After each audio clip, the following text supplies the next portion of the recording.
Hello, welcome to my another new video. Today we will discuss with you how to right upper.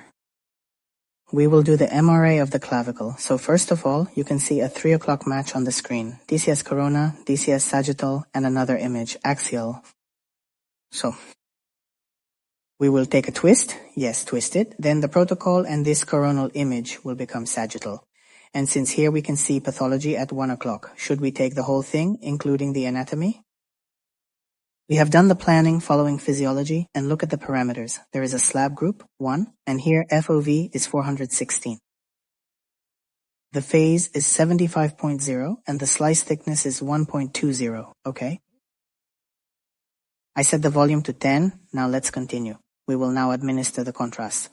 Here, when the slice reaches 1 o'clock, then we will give the contrast. That means when it changes from 1 to 2 here. At that point, we will administer the contrast. Now we have already pushed the contrast. Okay, now our angiography procedure is complete. Ours is done now, and everything went smoothly. See how beautifully it has come out? The images are really clear and detailed, so now we need to process it further. Let's take a moment to appreciate the results before moving on to the next step. It has appeared very nicely in the artery. We were observing the pathology here in all these areas. In the normal images, though, it's looking good here. Okay. The arteries are coming out very nicely.